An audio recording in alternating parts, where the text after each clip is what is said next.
Dios se ha revelado a los hombres principalmente a través de su Hijo encarnado, a quien atestigua y presenta a su Iglesia por medio de la Escritura. El propósito de la Escritura es proclamar a Cristo como el Salvador de los pecadores. Toda la Escritura está escrita por causa de Cristo y tiene una conexión con la revelación de Dios en Cristo, algunos pasajes de manera directa y otros de forma más remota. Por lo tanto, cada palabra de la Escritura es una parte orgánica del testimonio que la Escritura da de Cristo. Y la Escritura es el mensaje completo de Dios para los pecadores. Por medio de ella, el hombre es liberado de la seguridad carnal y de la justicia propia, es librado de la desesperación y recupera por la fe la imagen perdida de Dios. Rechazamos la idea de que el conocimiento natural de Dios sea suficiente para la salvación o útil más allá del uso que se hace de él en la Escritura. La revelación de Dios en la naturaleza y en la conciencia es insuficiente para la salvación porque el hombre, a causa de su caída, está constituido de tal manera que pervierte y distorsiona persistentemente la revelación que Dios le ha dado, y se niega a reconocer o a someterse al Dios que así se revela. Y el hombre, al seguir este rumbo pervertido, es llevado a sentirse seguro en su propia justicia o es conducido a la desesperación. Rechazamos la idea de que la tradición sea una fuente de revelación. Rechazamos la idea de que deban esperarse otras nuevas fuentes o normas de revelación divina además de las Santas Escrituras.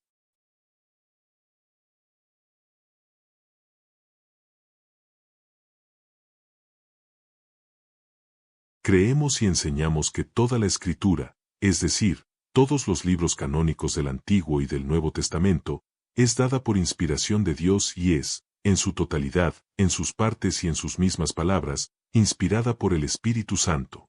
Dios se reveló personal y directamente a hombres tales como Adán, Abraham, Moisés y los profetas. A algunos de ellos los llamó a transmitir su mensaje a los hombres de forma oral o por escrito. Por lo tanto, su mensaje no es de ellos, sino que su mensaje es palabra de Dios. Fueron impulsados por el Espíritu Santo, de modo que Él es el verdadero autor de cada una de sus palabras. La inspiración significa, entonces, aquel acto poderoso de Dios mediante el cual habló su palabra en las palabras de los hombres y las convirtió en el vehículo eficaz y final de su revelación.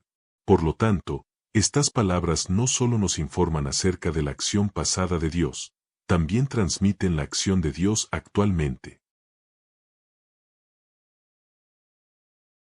Al dar su mensaje a los hombres por inspiración, Dios hizo que los hombres expresaran su palabra en su propio idioma, hebreo, arameo o griego, y en su propio estilo, personal, histórico, poético, oratorio. De este modo, los santos escritores se sintieron personalmente responsables de cada palabra que escribieron, mientras que al mismo tiempo sabían que sus palabras eran dadas por el Espíritu Santo. Rechazamos, por ser una distorsión de la verdadera concepción de la inspiración verbal, cualquier idea que convierta el acto de la inspiración en un mero dictado mecánico. Condenamos y rechazamos todas y cada una de las enseñanzas y declaraciones que limiten la inerrancia y suficiencia de la Escritura, o que nieguen la autoría divina de ciertas porciones de la Escritura. La inspiración se aplica no solo a aquellas declaraciones que hablan directamente de Cristo, sino también a aquellas que puedan parecer muy remotas, por ejemplo, en el campo de la historia, la geografía y la naturaleza. Porque dado que Dios es el Señor de la historia y se ha revelado mediante actos en la historia, y en la persona de su Hijo, ha entrado realmente en la historia del hombre, el marco histórico en el que se sitúa el mensaje del Evangelio en la Escritura es una parte esencial de la palabra inspirada, tanto como las verdades espirituales reveladas en ella. Rechazamos la idea de que la inspiración verbal sea puesta en duda por accidentes en la transmisión del texto y las variantes resultantes en los manuscritos. La inspiración pertenece en primera instancia a los autógrafos originales de la Escritura. Pero, por su gracia y providencia, Dios nos ha dado tal plenitud y variedad de testigos del texto original que la erudición cristiana lo reproduce con gran fidelidad. Dios ha vigilado de tal manera la transmisión del texto que las variantes de lectura no afectan en ningún punto las doctrinas de la Escritura. Reconocemos también con gratitud que las traducciones de la Escritura, aunque no están bajo una inspiración particular, son por el cuidado providencial de Dios vehículos adecuados de su revelación en la palabra inspirada.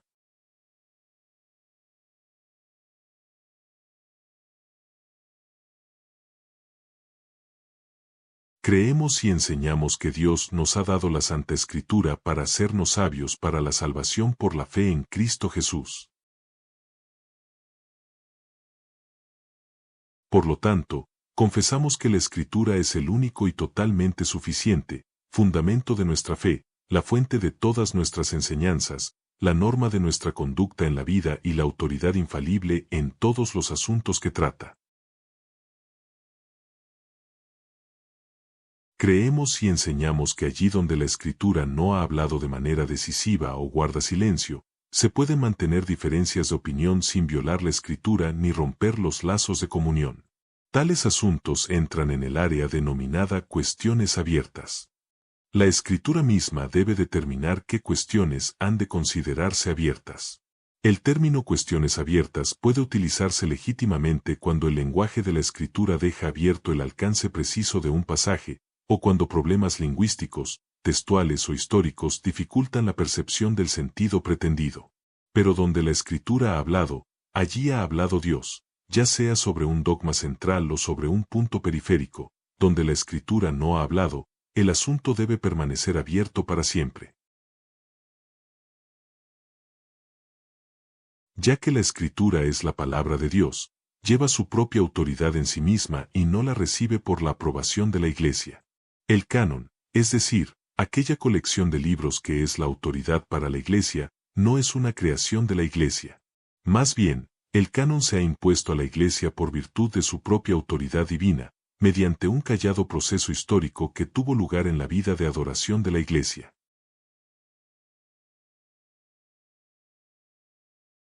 Puesto que la Escritura es la palabra de Dios, la interpretación de la Escritura no debe considerarse como una tarea mera o principalmente intelectual.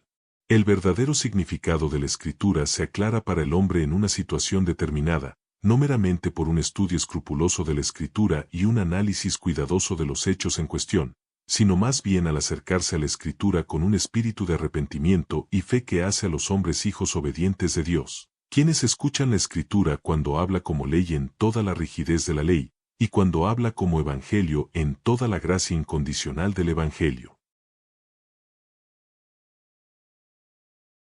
La Escritura sola ha de interpretar a la Escritura.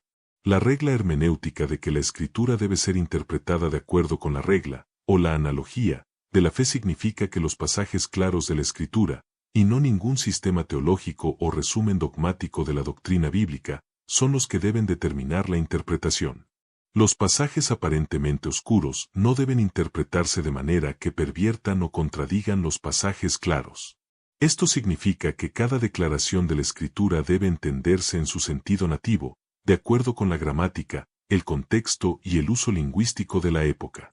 Cuando la Escritura habla históricamente, como por ejemplo en Génesis capítulos del 1 al 3, debe entenderse como que habla de hechos literales e históricos.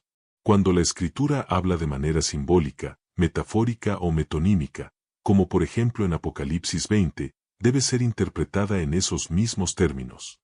Además, dado que Dios habló en el lenguaje común de los hombres, expresiones tales como el amanecer y el atardecer, los confines de la tierra, etc., no deben considerarse con la intención de transmitir información científica. Puesto que el mismo Dios habla mediante la misma energía creativa del mismo Espíritu Santo a lo largo de toda la Escritura, el Antiguo Testamento y el Nuevo Testamento deben considerarse como una unidad orgánica. Esta unidad debe entenderse no como una simple ecuación de los dos testamentos entre sí, sino en el sentido de Hebreos 1:1 al 2. Dios, habiendo hablado muchas veces y de muchas maneras en otro tiempo los padres por los profetas, en estos postreros días nos ha hablado por el Hijo. Dado que el Nuevo Testamento es la revelación culminante de Dios, es decisivo para determinar la relación entre los dos testamentos y el significado de las profecías del Antiguo Testamento en particular, El significado de una profecía se conoce en su totalidad únicamente a partir de su cumplimiento. Puesto que la Escritura es, en todas sus partes y en todas sus palabras, la palabra inspirada de Dios, rechazamos y condenamos cualquier uso de la frase totalidad de la Escritura, que tienda a menoscabar o anular la fuerza de cualquier pasaje claro de la Escritura. Del mismo modo, rechazamos el uso de cualquier frase que dé cabida a la idea de que la Escritura en su conjunto puede ser considerada como la palabra de Dios, aunque en muchos de sus detalles se considere únicamente como palabras de hombres. Rechazamos y condenamos la desmitologización, por considerarla una negación de la palabra de Dios. Allí donde la Escritura registra como hechos históricos aquellos acontecimientos y obras que superan con creces la experiencia ordinaria de los hombres, ese registro debe entenderse literalmente, como un registro de hechos. Lo milagroso y lo misterioso no deben descartarse bajo la premisa de que pretenden tener únicamente un significado metafórico o simbólico.